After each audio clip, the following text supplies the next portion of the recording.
Hello aspirants, welcome back. Welcome to the English Notebook YouTube channel. I'm Chetan Raj Purohit, your English facilitator. तो guys RJS pre का exam आप लोगों का हो चुका है और आई होप कि काफी शानदार एग्जाम हुआ है। जैसे कि बहुत सारे स्टूडेंट्स के कमेंट्स, मेरे जो कॉन्वर्सेशन हुआ उससे ये पता चला कि काफी बढ़िया क्वेश्चन जो है around 12 to 13 questions out of 15 आप लोगों के करेक्ट हुए हैं। तो जैसा कि मैं पहले भी कई बार बात कर चुका हूं कि इंग्लिश को अगर लेकर हम बात करें तो प्री जो है वो कोई रॉकेट साइंस नहीं है, बहुत सिंपल ग्रामर पूछी जाती है। आप अगर 2-3 साल से तैयारी कर रहे हैं, आपने थोड़ी बहुत ग्रामर, बेसिक ग्रामर पढ़ी है, तो भी काफी अच्छे क्वेश्चंस करेक्ट हो सकते हैं। और एक बार सिलेबस को अगर आप कवर कर लेते हैं तो भी क्वेश्चंस के करेक्ट होने के चांसेस जो है वो काफी बढ़ जाते हैं। अब जो सारा मेन गेम जो है वो है आपके ऐसे राइटिंग का, यानी मेन एग्जाम में जो आपके हिंदी और इंग्लिश के ऐसेज आते हैं वही ध्यान रखना, वही आपके सिलेक्शन का सबसे इंपॉर्टेंट पिलर है और वही हमारे लिए एक्लीज हिल है, वही हमारे लिए सबसे ज्यादा प्रॉब्लम वाली सिचुएशन क्रिएट करता है। तो हमने जो है एक इनिशिएटिव लिया है, एक नए सिस्टम से, नए पैटर्न के साथ में हमने जो ऐसे राइटिंग का एक कोर्स डिजाइन किया है। लाइव बैच हमने अनाउंस किया है, जैसे कि इंफॉर्मेशन आप लोगों को मिल गई होगी, नहीं होगी तो भी आप लोगों को यहां से पता चल जाएगा कि जो लाइव बैच हम लोग जो स्टार्ट करने जा रहे हैं 4 अगस्त से, उसमें हम लोग काफी बेहतरीन तरीके से कई सारे एसेज लिखना सीखेंगे। जैसे एसेज के लिए क्या जो ऐसे का स्ट्रक्चर होना चाहिए, क्या फॉर्मेट होना चाहिए, कैसे स्टार्ट करना चाहिए, पैराग्राफ राइटिंग क्या होती है, ये सारी चीजें जो है वो हम वहां पर डिस्कस करेंगे। इस क्लास में, इसको आप चाहे डेमो मान लो, इस क्लास के अंदर हम लोग एक सैंपल ऐसे जो है वो लिखेंगे और आपको ये पता चलेगा कि किस तरीके से हम आगे जो है वो ऐसे राइटिंग को सीखने वाले हैं। ट्रांसलेशन मेथड के साथ में हम लोग सीखेंगे, ग्रामर पर थोड़ा सा साथ में काम करेंगे और अपने और जो स्पीड, एक्यूरेसी के ऊपर किस तरीके से हम फोकस कर सकते हैं, वो सारी चीजें जो है वो हम लोग इस सेशन में या इस कोर्स में हम लोग रखेंगे। ओवरऑल मैं कह सकता हूं ये कोई बैच नहीं है, सिर्फ ये कोई एक सिलेबस कवर करने का कोई एक मीडियम नहीं है। ये एक मेंटोरशिप प्रोग्राम है। मैं बार बार कह रहा हूं, ये एक मेंटोरशिप प्रोग्राम है जिसमें मैं एक सेकंड में आपको एक चीज और बता देता हूं कि इसमें जैसे हम लोग ऐसे राइटिंग सीखेंगे, बिल्कुल सही बात है, ठीक है, ऐसे राइटिंग हम लोग सीखेंगे, लेकिन उसके साथ साथ सैंपल एसेज भी आपको मिलेंगे। ठीक है, किस तरीके से जो आइडियल एसेज होते हैं, मॉडल एसेज, वो आप लोगों को मिलेंगे। ठीक है, कई सारे एसेज की मैं आप लोगों को आउटलाइंस दूंगा, उन आउटलाइन पर बेस्ड आप लोग ऐसे राइट करेंगे, ऐसे लिखकर आप लोग मुझे व्हाट्सएप पर सेंड करेंगे और सेंड करने के बाद मैं उसको इवेलुएट करूंगा और इवेलुएट करने के बाद मैं फीडबैक दूंगा कि किस तरीके से आप इसको और इंप्रूव कर सकते हैं। फीडबैक करने के बाद आप लोग उसको रीमॉडिफाई करके आप लोग मुझे रीसेंड करेंगे। तो ये इस तरीके से एक पूरा मेंटोरशिप प्रोग्राम जो है वो यहां पर हम ऐसे राइटिंग के लिए रखने वाले हैं। तो I hope 30 days, around 30 days का ये मेंटोरशिप प्रोग्राम रहेगा, जिसमें बहुत तरीके से, बहुत शानदार तरीके से जो है वो हम ऐसे राइटिंग सीखेंगे। तो आज के इस क्लास में हम इंडिया ऑफ माई ड्रीम्स, ठीक है, आज के इस क्लास में हम इंडिया ऑफ माई ड्रीम्स, इस टॉपिक के ऊपर एक ऐसे हम लोग लिखेंगे। ठीक है, तो एक पीडीएफ मैं बना के लाया हूं जो हम लोग उसके थ्रू जो है वो ऐसे लिखना सीखेंगे। लेकिन यहां पर मैं बता दूं कि ऐसे जो लिखेंगे, हमें सबसे पहले एक ब्रेन मैपिंग तैयार करनी है, हमें एक प्रॉपर आउटलाइन तैयार करनी है कि हमें अपने एसेज में पैराग्राफ फॉर्मेशन कैसे रखने, हमें अपने जो एसेज है उसके अंदर क्या क्या पॉइंट्स जो है वो हमें मेंशन करने हैं। तो उसकी अगर हम बात करें तो देखो, इंडिया ऑफ माई ड्रीम्स की अगर मैं बात करूं तो सिंपल सी बात है, जो भी ऐसे अगर आपके जो सिलेबस में आपके एग्जाम में आता है, तो एक चीज ट्राई करना कि आपका जो सब्जेक्ट है लॉ है, तो आप कहीं ना कहीं उसके अंदर आपके लॉ से जुड़े हुए जो फैक्ट्स है, कोई आर्टिकल है या कोई भी कानून है, उसका रेफरेंस जरूर उसमें देने की कोशिश करें। ठीक है, और हमेशा एक बात ध्यान रखना कि ऐसे राइटिंग चाहे किसी भी टॉपिक का हो, हमेशा पॉजिटिव नोट के साथ में उसको स्टार्ट करना चाहिए और पॉजिटिव नोट के साथ ही उसको खत्म करना चाहिए। वो सारी चीजें हम लोग अपने जो कोर्स के अंदर डिस्कस करेंगे। यहाँ पर एक सैंपल ऐसे जो हम लोग है उसकी बात करेंगे कि इंडिया ऑफ माई ड्रीम्स, इस पर हमें ऐसे कैसे फॉर्म करना है। तो सबसे पहले हम एक आउटलाइन तैयार करेंगे। तो एक आउटलाइन मैं यहां पर बना के लाया हूं, इंडिया ऑफ माई ड्रीम्स।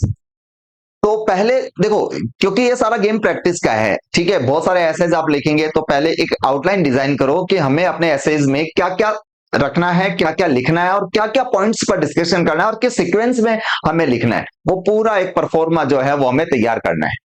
तो हमें इंट्रोडक्शन पर बात करेंगे। सिंपल सी बात है, जब भी कोई ऐसे लिखेंगे तो सबसे पहले हमें उसका इंट्रोडक्शन, उस टॉपिक को इंट्रोड्यूस करना है। टॉपिक जो टाइटल दिया हुआ है उस टाइटल को इंट्रोड्यूस करो, जिसमें हम लोग क्या लिखेंगे कि brief reference to India's achievement since independence. मैंने क्या कहा था कि पॉजिटिव नोट के साथ में आपको ऐसे स्टार्ट करना है।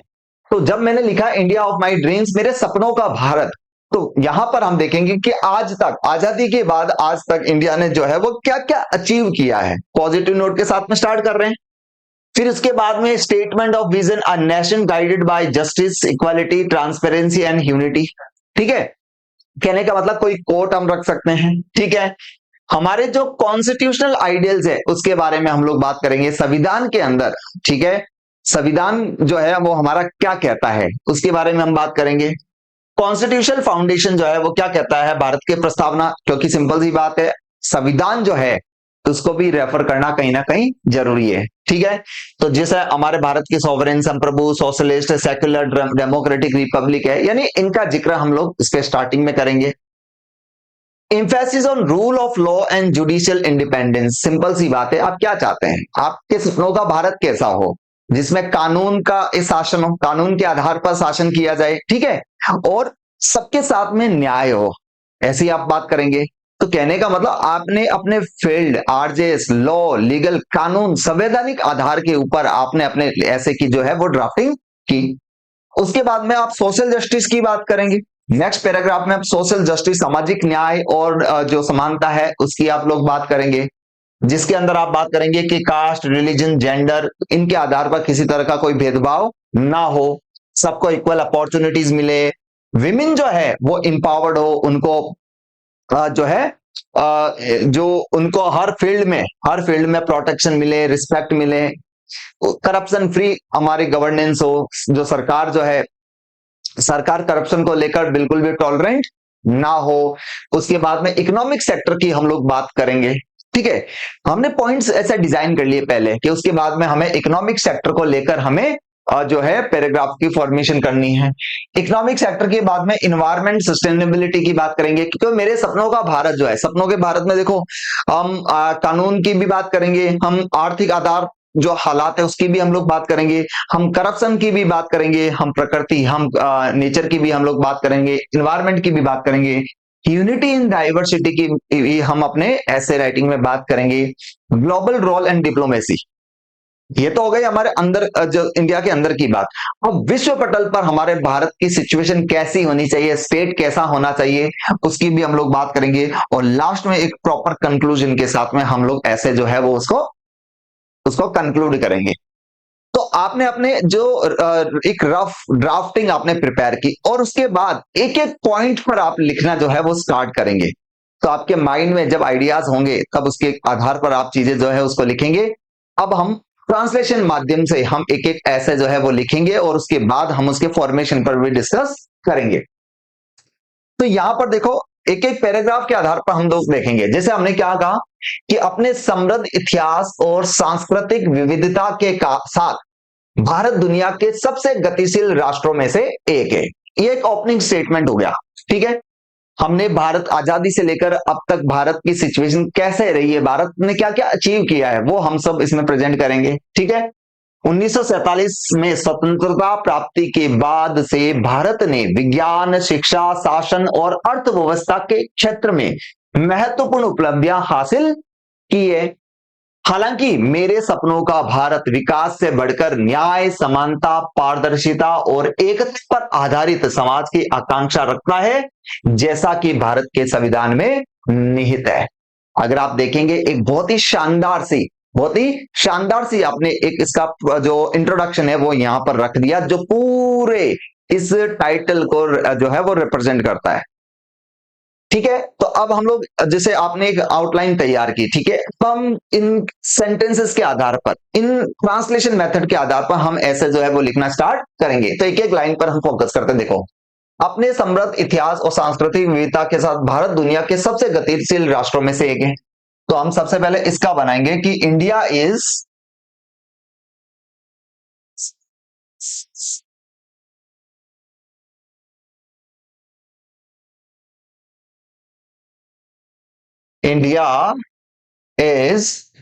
वन ऑफ सबसे गतिशील राष्ट्रों में से, गतिशील को डायनेमिक बोलते हैं ना। India is one of the most dynamic राष्ट्र, नेशंस। ठीक है, फिर हम लिख देंगे अपने समृद्ध इतिहास और विविधता के साथ, विद इट्स रिच, समृद्ध को बोलते हैं rich history, rich history and cultural विविधता। कल्चरल विविधता को क्या बोलते हैं? डाइवर्सिटी। कल्चरल डाइवर्सिटी, ये आपकी एक लाइन हो गई। इंडिया, ठीक है, India is one of the most dynamic Nations with its rich history and cultural diversity. लिख दिया आपने। भारत ने विज्ञान, शिक्षा, शासन और अर्थव्यवस्था के क्षेत्र में महत्वपूर्ण उपलब्धियां हासिल की है। तो इंडिया, देखो, हासिल की है ना, काम हो गया है, तो इंडिया हैज। अब हासिल करने को अंग्रेजी में क्या बोलते हैं? हासिल को बोलते हैं जैसे अचीव हम लोग बोलते हैं, हासिल को गेन करना बोलते हैं, हासिल को हम गेट करना भी बोलते हैं। तो इंडिया हैज अचीव्ड महत्वपूर्ण उपलब्धियां ना, सिग्निफिकेंट, महत्वपूर्ण को क्या बोलते हैं? सिग्निफिकेंट अचीवमेंट्स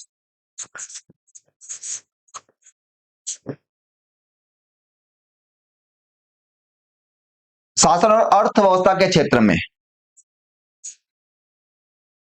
हमने कर दिया इन द फील्ड ऑफ विज्ञान, science, in the field of science, शिक्षा, एजुकेशन,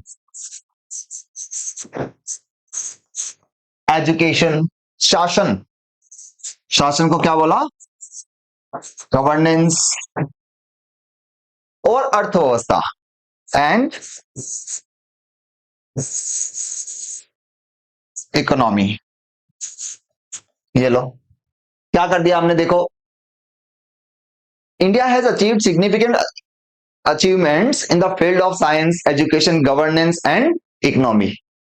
तो इस तरीके से हमने क्या कर दिया, चीजों को धीरे धीरे धीरे हमने इसको ट्रांसलेट करके अपने आइडियाज को प्रेजेंट करना हमने स्टार्ट कर दिए। फिर हमने कहा हालांकि, ऑल्दो, हालांकि, हालांकि को अंग्रेजी में क्या बोलते हैं? ऑल्दो। लेकिन यहां पर ऑल्दो नहीं है, क्योंकि ऑल्दो कब आता? जब सरप्राइजिंग रिजल्ट की बात आती। इसलिए मैंने कहा था कि जब हम लोग ऐसे लिखेंगे तो हम लोग क्या करेंगे, ये इस टाइप के जो शब्द होते हैं, हालांकि, ये जो सेंटेंस को कनेक्ट करने का कार्य करते हैं, इनके ऊपर एक विशेष सेशन हम लोग लेकर आएंगे। हालांकि को यहां पर बोलेंगे हाउएवर। हाउएवर, मेरे सपनों का भारत, मेरे सपनों का भारत विकास से आगे बढ़कर न्याय, समानता, पारदर्शिता और एकता पर आधारित समाज की आकांक्षा रखता है। However, the India of my dreams, मेरे सपनों का भारत, मेरे सपनों का Bharat, India of my dreams, आकांक्षा रखता है, एस्पायर्स, आकांक्षा रखता है, इसको क्या बोल दिया? एस्पायर्स बोल दिया। ठीक है, टू गो बियॉन्ड न्याय, न्याय को क्या बोलते हैं? Justice. To go beyond justice. समानता को क्या बोलते हैं? इक्वलिटी। पारदर्शिता, ट्रांसपेरेंसी, ट्रांसपेरेंसी और एकता, एंड यूनिटी, एंड यूनिटी। जैसा कि भारत के संविधान में निहित है, एज। जैसा कि को अंग्रेजी में क्या बोलते हैं? एज। ठीक है, निहित है। अब निहित को अंग्रेजी में क्या बोलते हैं? निहित को बोलते हैं इंक्लूड बोलते हैं, निहित को प्रेजेंटेड बोलते हैं। तो देखो, हम सिर्फ एक आइडिया ले रहे हैं, आप अपने हिसाब से चीजों को प्रेजेंट कर सकते हो। ठीक है, निहित को वैसे एनश्राइन्ड बोलते हैं, लेकिन आप ऐसे लिख सकते हो एज प्रेजेंटेड इन भारत के संविधान में, द कॉन्स्टिट्यूशन ऑफ इंडिया। ये हमारा फर्स्ट पैराग्राफ, ओपनिंग जो है वो हमारी यहां पर कंप्लीट हो चुकी है। तो हमने पैराग्राफ की फर्स्ट जो है एक पार्ट कंप्लीट कर दिया, इंट्रोडक्शन हमने कंप्लीट कर दिया है कि India is one of the most dynamic Nations with its rich history and cultural diversity. एक लाइन हो गई है कि सबसे पहले प्रेजेंट कर दिया, फिर हमने भारत के बारे में और आगे क्या कहा कि इंडिया जो है आजादी से लेकर अब तक कई सारी उपलब्धि इंडिया ने हासिल की है हर क्षेत्र में। लेकिन मैं चाहता हूं कि भारत यहीं तक सीमित ना रहे, इसके अलावा भी भारत जो है वो आगे कुछ और तरक्की करे। उसके बाद हमने आगे देखो चीजों को और एक चेन सिस्टम से हम चीजों को प्रेजेंट करते हुए जा रहे हैं। भारत की प्रस्तावना भारत को एक संप्रभु, समाजवादी, धर्मनिरपेक्ष और लोकतांत्रिक गणराज्य घोषित करती है। अभी हमने, अगर आपको याद हो, तो हमने जो आउटलाइन तैयार की थी उसमें हमने जो हमारे संवैधानिक ढांचा है वो क्या कहता है इंडिया के बारे में, तो उसके बारे में हमने एक पैराग्राफ लिख दिया कि भारत की प्रस्तावना क्या कहती है कि भारत एक संप्रभु राज्य है। अब संप्रभु को अंग्रेजी में क्या कहते हैं? सॉवरेन कहते हैं, सॉवरेन। आप लोग ज्यादा अच्छे से जानते हैं। समाजवादी को क्या बोलते हैं? समाजवादी को आप लोग जानते हैं कि जो समाजवादी शब्द है उसके लिए सोशलिस्ट आता है। लोकतांत्रिक, डेमोक्रेटिक, गणराज्य, रिपब्लिक। ठीक है, घोषित करती है, तो घोषित को क्या बोलते हैं? डिक्लेयर्स। तो भारत की प्रस्तावना भारत को एक संप्रभु घोषित करती है। तो देखो, प्रस्तावना को प्रियम्बल कहते हैं। The preamble of India, the preamble of constitution, the preamble of the constitution.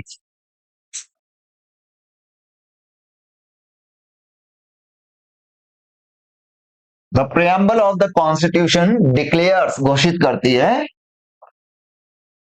India, Bharat को, इंडिया अ सॉवरेन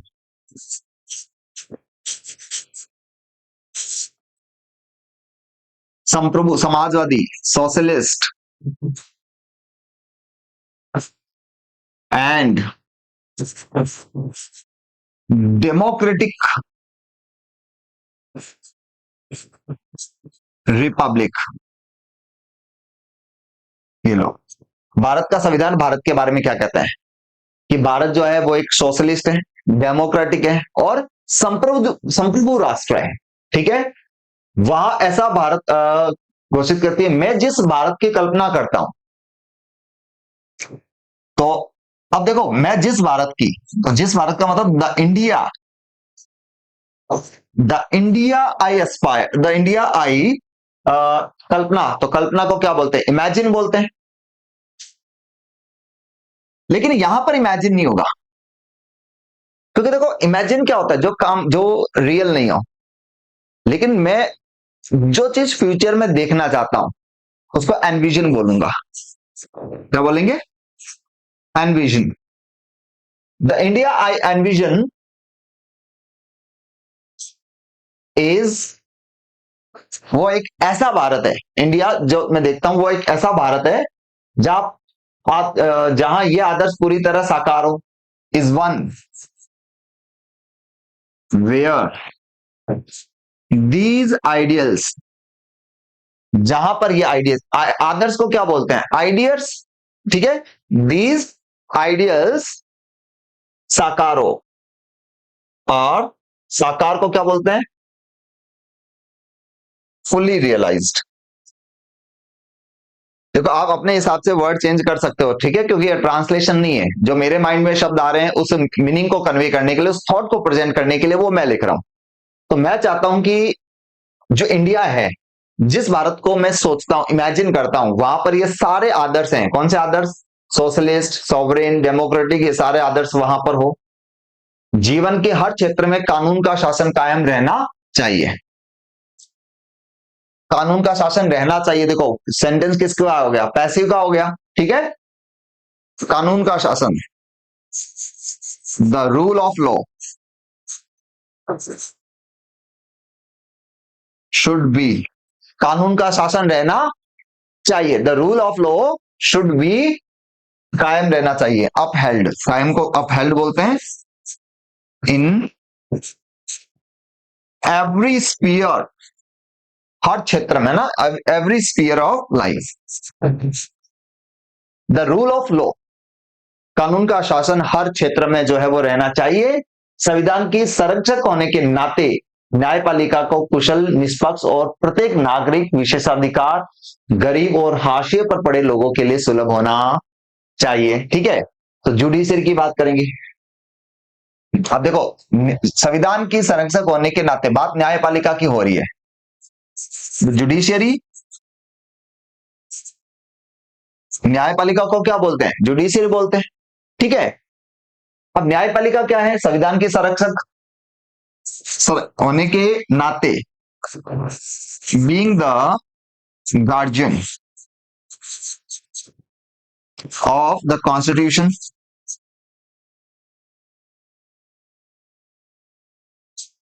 होने के नाते कॉन्स्टिट्यूशन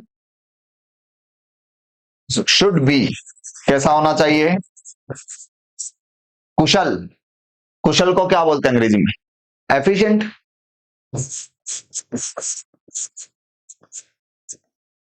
निष्पक्ष, ट्रांसपेरेंट।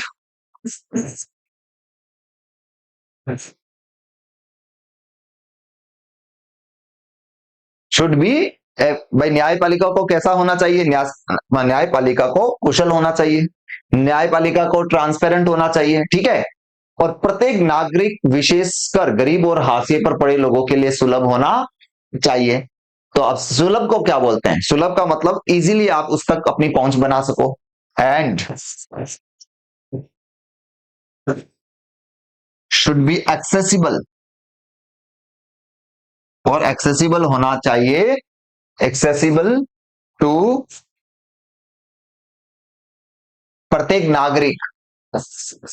प्रत्येक नागरिक को क्या बोलते हैं? Every citizen. विशेषकर को बोलते हैं स्पेशली। विशेषकर गरीबों, स्पेशली। अब गरीबों को अंग्रेजी में क्या बोलते हैं? पुअर, द पुअर, ठीक है।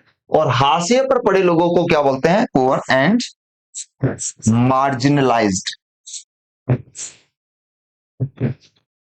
एंड मार्जिनलाइज्ड, पड़े लोगों के लिए, ठीक है। तो एक काम कर सकते हैं, द मार्जिनलाइज लिख देंगे। आपको पता है the plus adjective complete group के लिए आता है।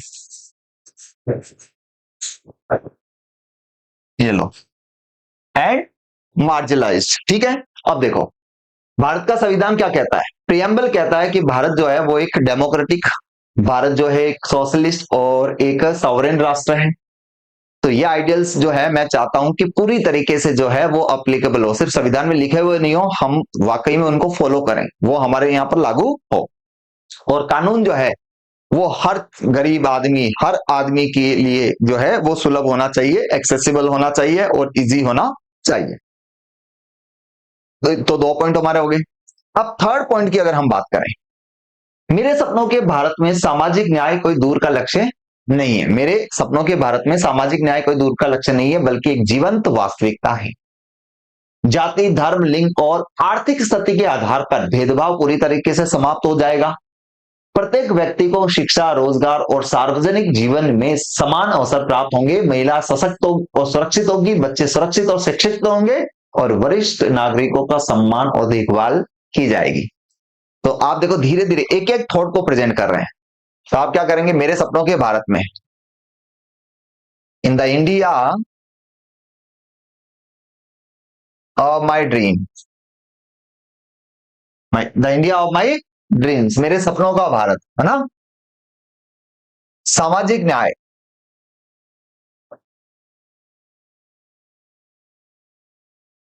सोशल जस्टिस इज नॉट, दूर का लक्ष्य नहीं है, इज नॉट अ रिमोट। भाई दूर को क्या बोलते हैं, रिमोट बोलते हैं। इसमें फार भी हम लोग बोल सकते हैं ना, रिमोट भी बोल सकते हैं, फार भी बोल सकते हैं, डिस्टेंट भी बोल सकते हैं, डिस्टेंट गोल, दूर का लक्ष्य नहीं है। In the India of my dream social justice is not a distant goal, कि ऐसा नहीं है सोशल जस्टिस जो है वो बहुत दूर है, ठीक है। जाति, धर्म और लिंग आधारित आर्थिक स्थिति के आधार पर भेदभाव पूरी तरीके से समाप्त हो जाएगा। तो हमने बोला जाति धर्म, है ना, भेदभाव, discrimination, discrimination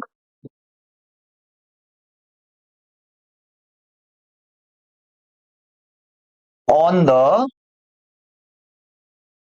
the grounds of, है ना, किसके आधार पर, discrimination on the grounds of caste, religion और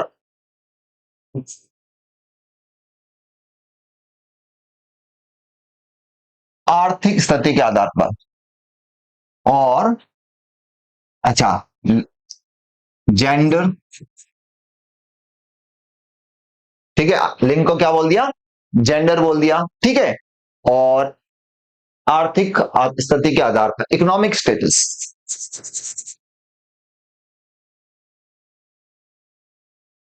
इकोनॉमिक स्टेटस पूरी तरीके से समाप्त हो जाएगा। समाप्त को क्या बोलते हैं, इरेडिकेट बोलते हैं, विल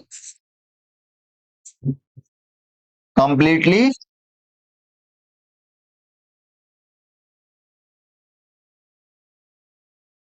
इरेडिकेटेड, पूरी तरीके से समाप्त हो जाएगा। प्रत्येक व्यक्ति को शिक्षा, रोजगार और सार्वजनिक जीवन में समान अवसर प्राप्त होंगे। तो प्रत्येक व्यक्ति को, एवरी पर्सन, ठीक है, प्राप्त होंगे, विल गेट समान अवसर, इक्वल अपॉर्चुनिटी, सभी व्यक्तियों को समान अवसर प्राप्त होंगे। तो समान अवसर को क्या बोलते हैं, इक्वल अपॉर्चुनिटीज, किसमें, शिक्षा में, इन एजुकेशन, रोजगार, एम्प्लॉयमेंट,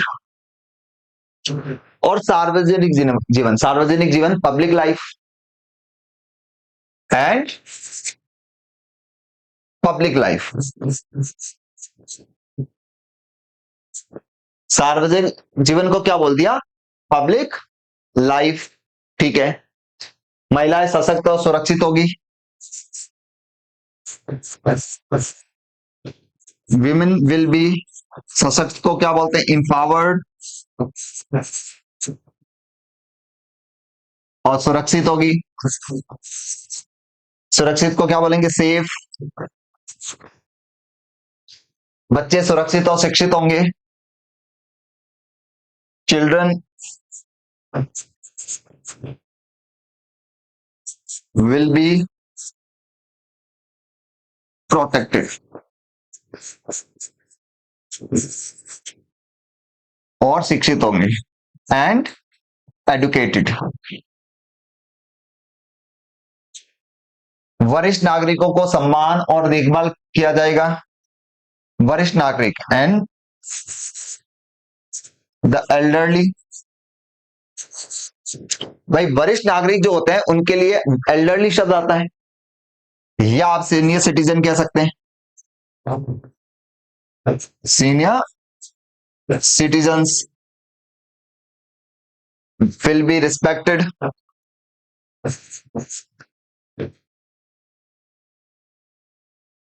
उनका सम्मान होगा और देखभाल की जाएगी, and taken care of.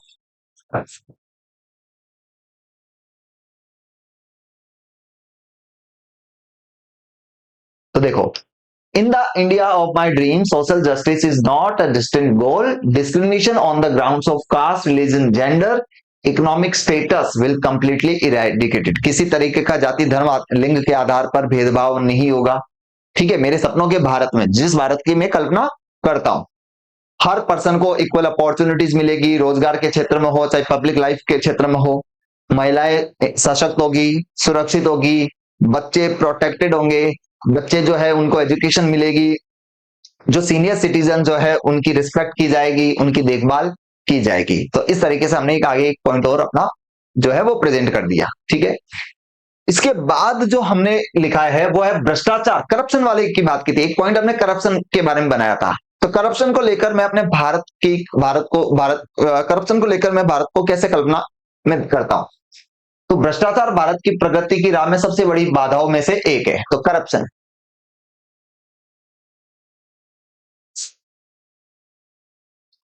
Sorry, हमने क्या लिखा, करप्शन। करप्शन इंडिया जो है, करप्शन की अगर मैं बात करूं, ठीक है, तो करप्शन क्या है, देखो, करप्शन भारत की प्रगति में सबसे बड़ी बाधाओं में से एक है। तो करप्शन सबसे बड़ी बाधाओं में से एक है, वन ऑफ। ठीक है, one of, corruption is one of, corruption जो है वन ऑफ सबसे बड़ी बाधाओं में से, वन ऑफ द बिगेस्ट,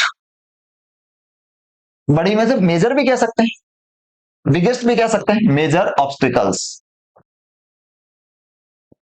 देखो, शब्दों का सही यूज करना भी जरूरी है। ठीक है, जब आप ड्राफ्टिंग कर रहे हैं तो सेंटेंस लिखने से पहले माइंड में आप सोच लो कि जो करप्शन है वो सबसे बड़ी बाधाओं में से एक है। तो corruption is one of the major obstacles,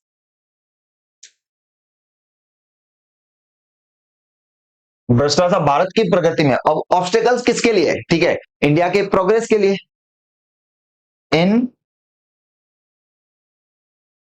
India's progress, Bharat की प्रोग्रेस में सबसे बड़ी बाधाओं में से एक है। मैं भारत में एक भ्रष्टाचार मुक्त भारत का सपना देखता हूं। तो सपना देखना, देखो, थोड़ी देर बाद पहले हमने कहा था ड्रीम भी बोल सकते हैं और एनविजन भी बोल सकते हैं। तो आई ड्रीम, मैं ड्रीम देखता हूं कैसा, एक ऐसे भारत का जो करप्शन से फ्री हो। आई dream of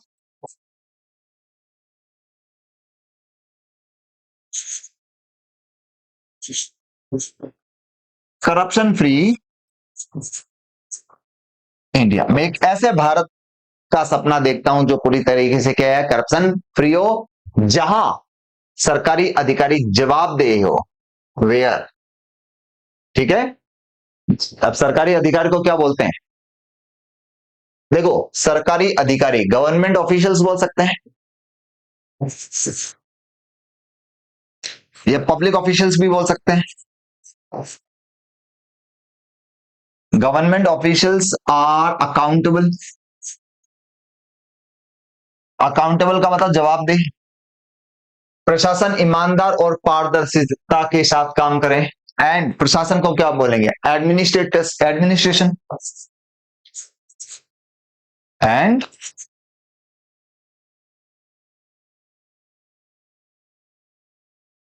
the administration,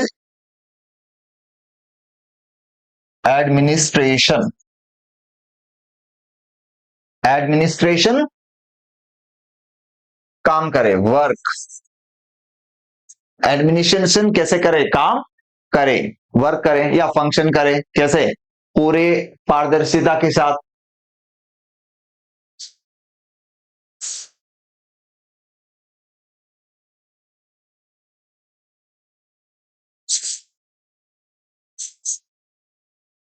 functions with full transparency and integrity. जैसे जैसे आपके माइंड में नई नई चीजें ऐड होती रहे, हालांकि हमने ट्रांसलेशन में इंटीग्रिटी नहीं लिखा, लेकिन मुझे लगा मैंने अपनी तरफ से ऐड कर दिया, ठीक है। सार्वजनिक संस्थाओं को दक्षता और नैतिक शासन के माध्यम से जनता का पुनः विश्वास जो है वो प्राप्त करना होगा। सार्वजनिक संस्थाएं, public institutions, public institutions, public institutions must regain, must regain, क्यों? क्योंकि पुनः प्राप्त करना हो गया, पुनः प्राप्त करना होगा, है ना। पब्लिक इंस्टीट्यूशंस को पुनः प्राप्त करना होगा। The trust, the public trust, the trust of public, public का विश्वास प्राप्त करना होगा। दक्षता, दक्षता को क्या बोलते हैं? एफिशिएंसी। नैतिक शासन का क्या बोलते हैं? Ethical governance. With efficiency and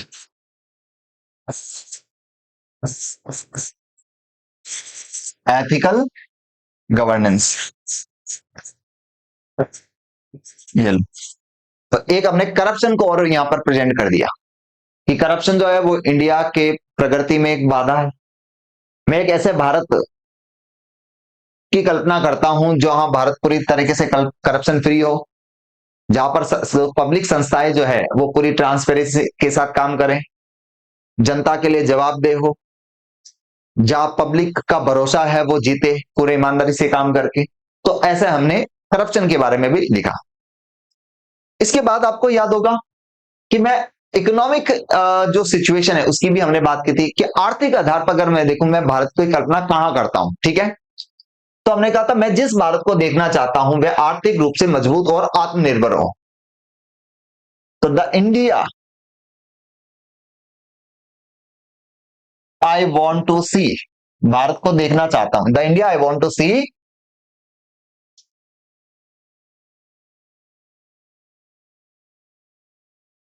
should be. अब मजबूत को क्या बोलते हैं? मजबूत को स्ट्रांग बोलते हैं। तो आर्थिक रूप से मजबूत, इकोनॉमिकली, इकोनॉमिकली स्ट्रांग, आर्थिक रूप से मजबूत and self reliant, self dependent.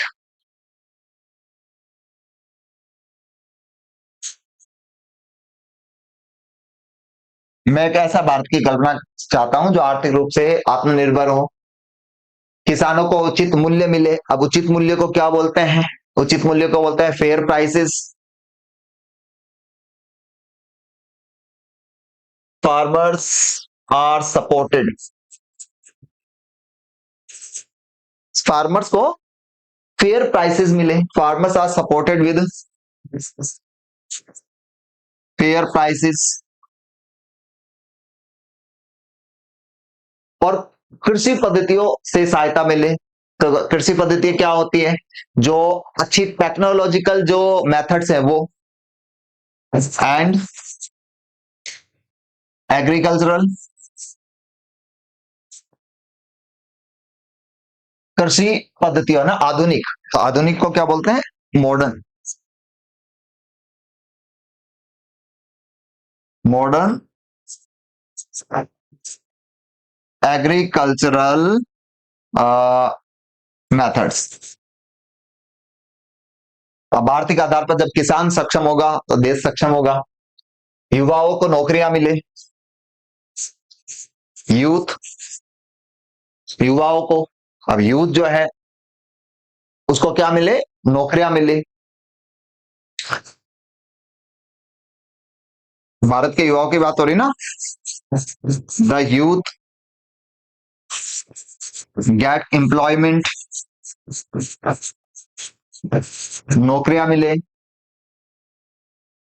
उद्योग नवाचार और उद्यमिता के माध्यम से फलते फूलते हैं, ठीक है। उद्योग जो है नवाचार और उद्यमिता के माध्यम से, नवाचार का मतलब इनोवेशन होता है, और उद्यमिता का मतलब जो एक उद्यम इंडस्ट्री को बोलते हैं, जो है उद्यमिता। फलते फूलते हैं, तो फलते फूलते को अंग्रेजी में क्या बोलते हैं? फलते फूलने को बोलते हैं एनरिच, या इनको थ्राइव भी बोलते हैं, ठीक है। तो उद्योग, इंडस्ट्रीज,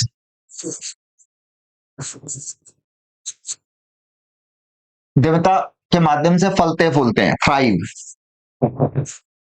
थ्राइव्स, थ्राइव का मतलब होता है किसी चीज में धीरे धीरे धीरे धीरे और प्रोग्रेस होना, ठीक है।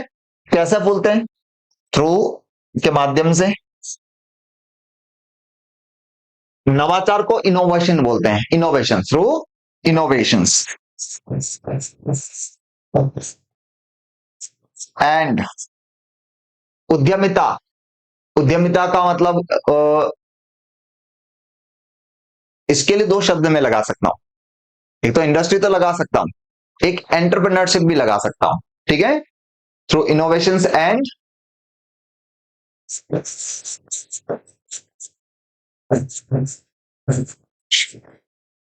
Entrepreneurship.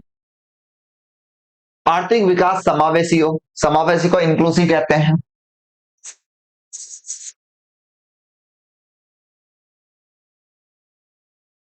The economic development should be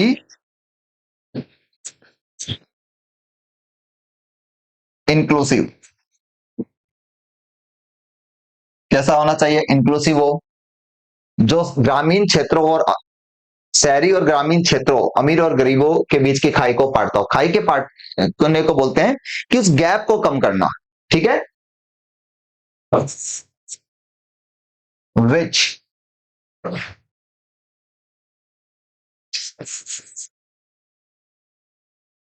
bridges the gap between शहरी और ग्रामीण क्षेत्र, urban and rural area.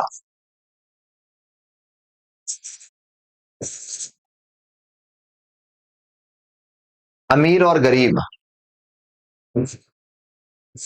And the poor and the rich. देखो जो क्या करता है, जो गैप को ब्रिज करता है, ब्रिज करने का मतलब गैप को कम करता है।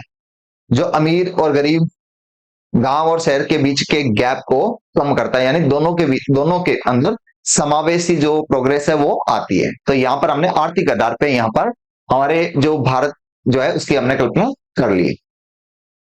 इसके बाद हमने क्या देखा? हमने एक टॉपिक एक देखा जो एनवायरमेंट को लेकर भी हमने बात की। पर्यावरणीय स्थिरता एक और महत्वपूर्ण पहलू है। स्थिरता को सस्टेनेबिलिटी कहते हैं, ठीक है। Economical, economic, sorry, environmental.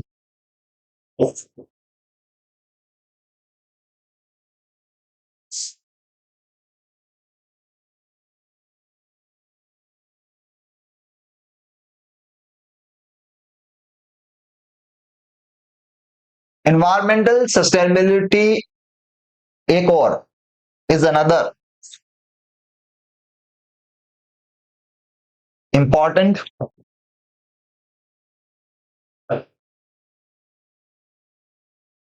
ठीक है। पहलू को क्या बोलते हैं? एस्पेक्ट। मेरे सपनों का भारत स्वच्छ और हरा भरा हो।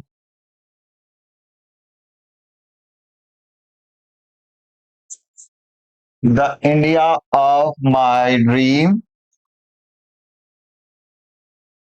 Should be clean and green, ठीक है। जहां पर्यावरण संरक्षण एक साझा जिम्मेदारी हो। अब साझा को क्या बोलते हैं? साझा का मतलब होता है शेयर्ड रिस्पॉन्सिबिलिटी, वेयर पर्यावरण संरक्षण, संरक्षण, environment protection is a shared responsibility मतलब सरकार के साथ साथ हमारी भी जिम्मेदारी हो कि हम पर्यावरण को बचाने में अपना सहयोग दें। संविधान नागरिक संविधान के अनुच्छेद 51 AG के तहत अपने कर्तव्यों के प्रति जागरूक हो। तो नागरिक संविधान, अब नागरिक संविधान को क्या बोलते हैं? नागरिक संविधान को सिटीजन जो नागरिक संविधान के अनुच्छेद 5 AG, ठीक है। तो नागरिक संविधान के लिए जो शब्द आएगा हम लोग यूज करेंगे नागरिक संविधान। अच्छा अच्छा, नागरिक जो है वो संविधान के अनुच्छेद के तहत है, नागरिक संविधान नहीं है। जागरूक, कर्तव्य के प्रति जागरूक हो, तो जागरूक को अवेयर कहते हैं, citizens. Citizens are aware. Citizens कैसे होने चाहिए? अवेयर होने चाहिए। किसके लिए? For their duty, for their duty. Citizens को अवेयर होना चाहिए अपने कर्तव्य के लिए, ठीक है। फिर उसके बाद में किसके? इस संविधान के तहत। तो इसके लिए तहत के लिए अंडर शब्द आता है, अंडर आर्टिकल। जी, ये लो, जो उनसे प्राकृतिक पर्यावरण की रक्षा करने का आग्रह करता है। तो ये जो है ये क्या करता है? रिक्वेस्ट करता है, विच अर्जेस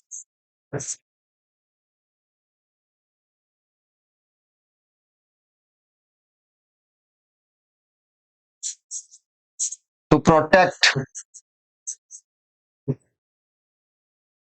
उनसे प्राकृतिक पर्यावरण, प्राकृतिक को क्या बोलते हैं? Natural, to protect the natural environment.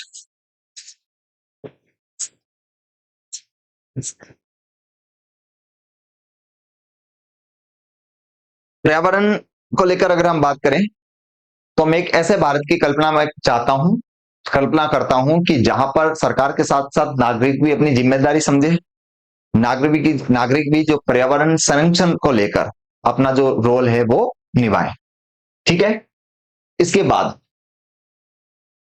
Bharat अपनी विविधता में एकता के लिए जाना जाता है। लास्ट में हमने एक पॉइंट और पढ़ा था, विविधता में एकता। तो इंडिया जाना जाता है, India is non for the unity in diversity. मैं जिस भारत का सपना देखता हूं, द इंडिया आई ड्रीम,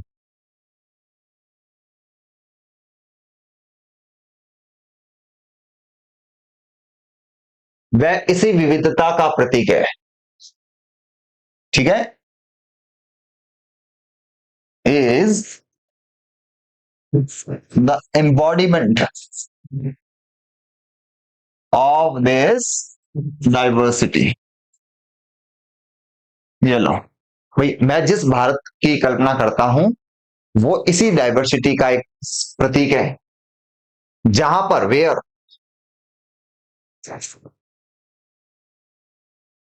विभिन्न धर्मों,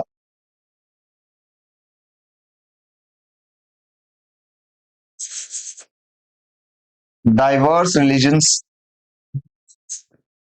अब डाइवर्स रिलीजन के लिए हम एक वेरियस शब्द भी लगा सकते हैं, डिफरेंट भी लगा सकते हैं।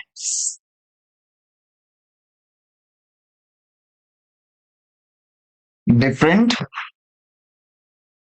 रिलीजन। अच्छा, लोगों की बात हो रही है, वेयर द पीपल ऑफ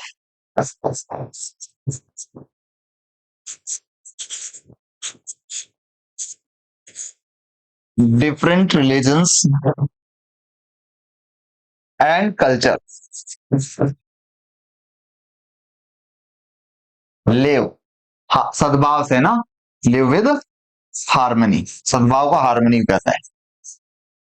इस शांतिमय भूमि में, इन दिस पीसफुल लैंड, शांतिमय भूमि को क्या बोलते हैं? पीसफुल लैंड, ठीक है। या in the land of this, in land of peace, धार्मिक सहिष्णुता, रिलीजियस टॉलरेंस, सहिष्णुता को क्या बोलते हैं? टॉलरेंस, भाषाई सम्मान, लिंग्विस्टिक रिस्पेक्ट,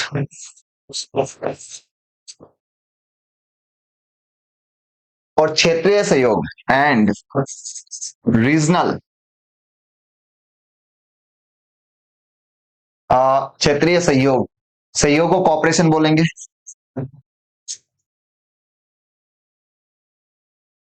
क्षेत्रीय को बोला कॉपरेशन, ठीक है। फलता फूलता है, फलने फूलने को फ्लरिश कहेंगे।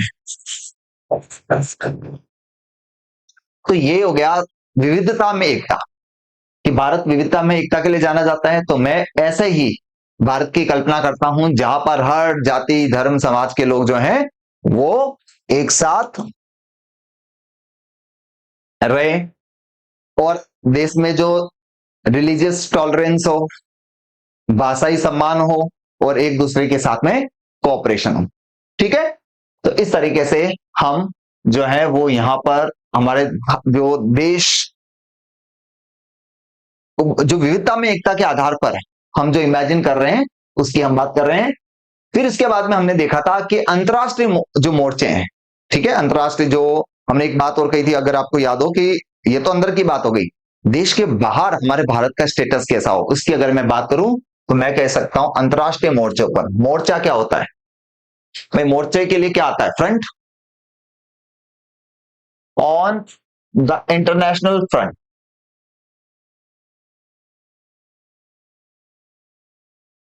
ऑन द इंटरनेशनल फ्रंट मेरे सपनों का भारत तर्क और न्याय की आवाज है। The India of my dreams, ठीक है। आवाज, आवाज को क्या बोलेंगे? Voice, is the voice of reason and justice. ये शांति, मानव अधिकार और वैश्विक सहयोग का पक्षधर है। तो एट, पक्षधर क्या होता है? पक्षधर को बोलते हैं जो आ, किसी का फेवर लेता है, ठीक है। फेवर लेने को बोलते हैं स्टैंड, इट स्टैंड्स, सहयोग पक्षधर है, ठीक है। तो स्टैंड्स किसका? शांति का, स्टैंड्स फॉर पीस,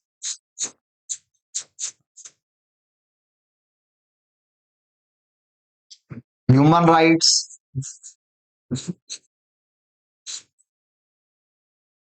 और वैश्विक सहयोग एंड इंटरनेशनल कॉपरेशन। ये सत्य और अहिंसा अहिंसा के अपने प्राचीन मूल्यों पर अडिग रहते हुए, हम अडिग को क्या बोलते हैं? कि कंटिन्यूटी बनाए रखना, ठीक है।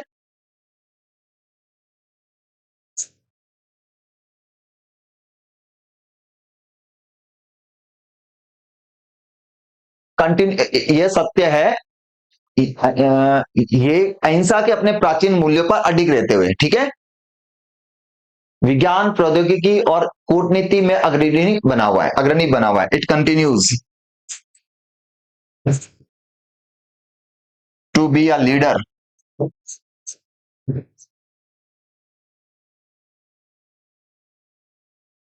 लीडर ऑफ साइंस, प्रौद्योगिकी को क्या बोलते हैं? टेक्नोलॉजी, और कूटनीति, कूटनीति को क्या बोलते हैं? डिप्लोमेसी। ये इन तीनों ही चीजों में क्या बना हुआ है? अग्रणी बना हुआ है, ठीक है। और तो इस तरीके से हम इसको जो है वो कर सकते हैं। इसके बाद ये तो हमने एक तरीके से सारी जो चीजें हैं वो लिखे, जो हमने लिखा, अब इसको कंक्लूड करना भी जरूरी है, ठीक है। तो कंक्लूड करने के लिए हम क्या लिखेंगे, देखो, मेरे सपनों का भारत स्वप्न लोक नहीं बल्कि एक ऐसा लक्ष्य है जिसके लिए प्रयास करना जरूरी है। तो स्वप्न लोक को वैसे यूटोपिया कहता है, ठीक है। यूटोपिया, यूटोपिया का मतलब एक ऐसी जगह जहां पर सब कुछ परफेक्ट हो, ठीक है। तो ये कह रहा है, the India of my dreams is not a utopia, वो एक यूटोपिया नहीं है। ये पढ़ाते वक्त ऐसी वोकैबुलरी भी हम लोग अलग से पढ़ेंगे। The India of my dreams is not a utopia, but ऐसा लक्ष्य है। लक्ष्य को क्या बोलते हैं, एम, ठीक है, या गोल। बट अ गोल वेयर, जिसके लिए, है ना, जिसके लिए, for which,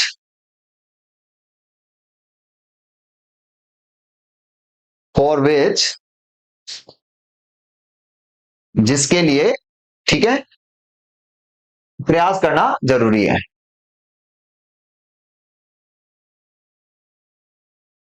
efforts are worth striving, जिसके लिए एफर्ट्स करना जरूरी है। एक जिम्मेदार नागरिक और न्याय के भावी अधिकारी के रूप में मेरा मानना है, as a as a responsible, as a responsible citizen and a future officer. भाई, फ्यूचर ऑफिसर किसका हो गया, फ्यूचर ऑफिसर हो गया आपके न्याय, future officer of justice.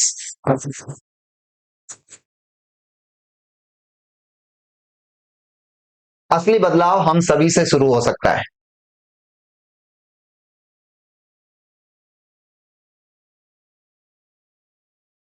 I believe, मैं मानता हूं, द रियल चेंज, जो असली बदलाव है, ठीक है, वो हमारे से ही शुरू होगा। Begins with each of us, वो हमसे ही शुरू होगा। हम बदलेंगे तो देश बदलेगा। कर्तव्य निष्ठा, कर्तव्य निष्ठा को क्या बोलते हैं, कर्तव्य निष्ठा को बोलते हैं कमिटमेंट। कर्तव्य निष्ठा, अपने कर्तव्यों के लिए कमिटमेंट, द कमिटमेंट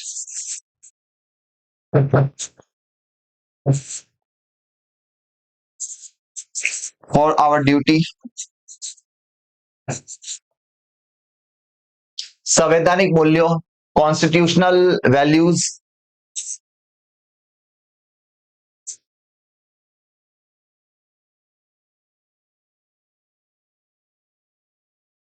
नैतिक आचरण के माध्यम से, ठीक है, कॉन्स्टिट्यूशनल वैल्यूज हो गया, और एथिकल कंडक्ट, नैतिक मूल्यों, एथिकल, एथिकल कंडक्ट।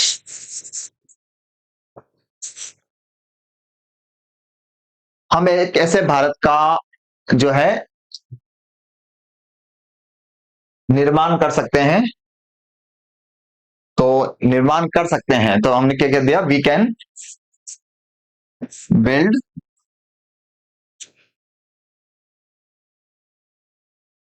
ठीक है, के माध्यम से आया ना, तो थ्रू आएगा, के माध्यम से, through the commitment for our duty, constitutional values and ethical conducts we can build India, हम एक ऐसे भारत का निर्माण कर सकते हैं जिसे आने वाली पीढ़ियां गर्व और कृतज्ञता के साथ संजोकर रखेगी। तो आने वाली पीढ़ियां क्या होगी, फ्यूचर जनरेशंस, ठीक है, ethical and we can build India, जिसे, तो जिसे को क्या बोलेंगे, which are that the future generation, जैसे आने वाली पीढ़ियां गर्व के साथ संजोकर रखेगी। संजोकर रखने का मतलब क्या होता है? उसको चेरिश करना। Will cherish with pride and कृतज्ञता को तो बोलते हैं ग्रेटिट्यूड।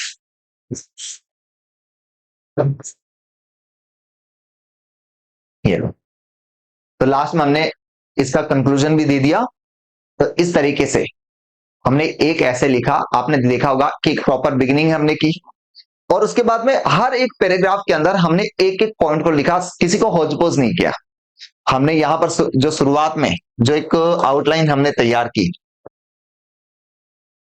इस आउटलाइन के आधार पर हमने लिखा। हमने सबसे पहले इंट्रोडक्शन दिया, फिर हमने कॉन्स्टिट्यूशनल की बात की, सोशल जस्टिस और इक्वलिटी की बात की, करप्शन फ्री इंडिया की बात की, फिर हमने इकोनॉमिक आधार पर भारत को मैं कहां देखना चाहता हूं, पर्यावरण के आधार पर मैं भारत को कहां देखना चाहता हूं, यूनिटी इन डाइवर्सिटी की बात की, ग्लोबल रोल एंड डिप्लोमेसी की बात की, कंक्लूजन हमने दिया। इससे क्या होगा, सेंटेंसेस जो है उनके बीच में एक प्रॉपर एक ऑर्डर, एक अरेंजमेंट है वो बना रहेगा।